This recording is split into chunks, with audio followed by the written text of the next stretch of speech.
O cérebro do adolescente é uma coisa incrível. Tem um livrinho sobre o estudo do cérebro do adolescente, como ele se desenvolve, e o autor chama Dan Siegel, Dr. Dan Siegel. Ele é incrível e ele desmistifica a adolescência por conta de como o cérebro funciona. Esse cara é um gênio, psiquiatra, ele é professor da UCLA, ele criou um instituto só para estudar o cérebro e como ele se desenvolve. Então ele tem um livro que ele escreveu também sobre o cérebro da criança.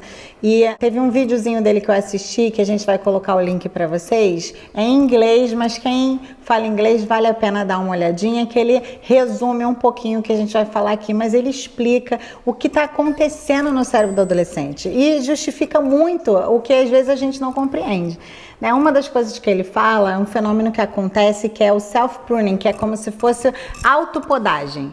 O cérebro começa a podar. Se na infância o cérebro da criança funciona como uma esponja, eles estão absorvendo tudo que está acontecendo à volta deles, agora na adolescência o cérebro começa a podar para que ele se torne mais apaixonado e específico. Isso é uma preparação para a maturidade. Então, pensando sobre isso, eu comecei a relacionar certas coisas. Então, aquilo que é irrelevante, por exemplo, que ele entende como relevante, o próprio cérebro começa a se podar e se preparar para expandir e absorver mais especificamente as coisas que ele vive. E eu pensando sobre isso, eu me lembrei de mim, um hábito, por exemplo, né? E a minha infância inteira eu fiz esporte, fiz ginástica olímpica, fiz jazz, fiz sapateado, fiz balé.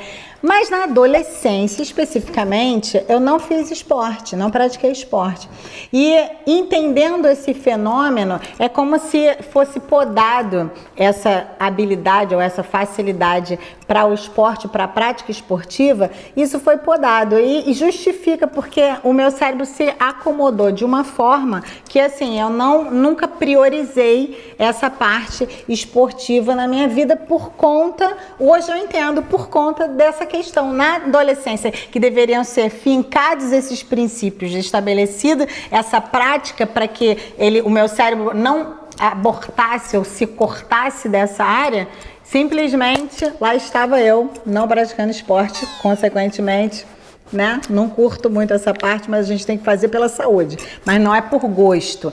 É nessa idade que surgem as paixões, que aparecem as intensidades e as dedicações mais profundas, e isso está acontecendo no cérebro também, faz parte desse fenômeno. Então é uma preparação para a maturidade, para o tempo adulto. O cérebro está se remodelando, realmente isso está acontecendo. Outra coisa que acontece, que a gente às vezes pensa assim, está acreditando aos hormônios, a gente está acreditando os fenômenos que estão acontecendo hormonais. Mas não, é como se fosse uma questão evolutiva, é a questão deles se relacionarem com outros iguais, mais do que com os pais. Segundo os estudos, é como se o cérebro estivesse preparando esse jovem para a maturidade. E na maturidade o que acontece? Você casa, sai de casa, organiza a sua vida e, naturalmente falando, os pais vão deixar de existir. Então, se não for desenvolvido nessa fase tão peculiar e tão importante, esse relacionamento paralelo, além dos pais, quando ele se tornar maduro, ele vai ser solitário, e os solitários não se reproduzem, não evoluem,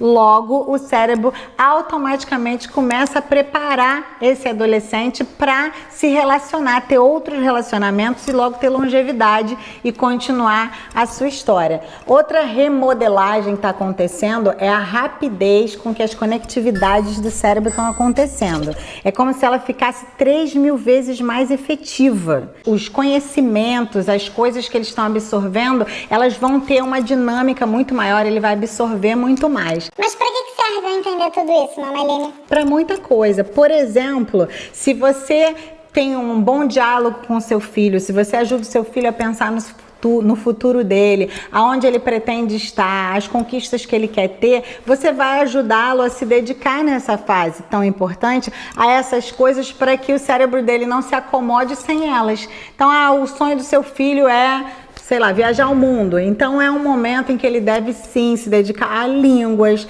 a estudo de cultura, para que o cérebro dele não aborte ou corte fora esse tipo de facilidade e ele fique aquém daquilo que ele deseja no futuro. Meu sonho é ser músico. É hora de estudar, de intensificar, de ter disciplina, porque o cérebro vai se acomodar com essa novidade, ele vai ter condições de ser mais profundo e ele vai chegar no resultado dele. Então, assim, eu acho que esses estudos estão sempre aí para ajudar serem ferramentas, verdadeiras ferramentas para a gente ter uma paternidade, uma maternidade bem intencional, e conhecendo e entendendo o que está acontecendo com eles, fica mais fácil para a gente ajudá-los a passarem por essa fase de maneira saudável e compreenderem que, óbvio, como tudo na vida, a gente precisa se dedicar, mas tendo conhecimento fica mais fácil para a gente atingir os nossos objetivos e concluir a nossa história de maneira satisfatória. Gostou do vídeo? Então vamos compartilhar, curtir e passear por todas as fontes da internet esse vídeo para ajudar os pais na sua função de ser papai e mamãe.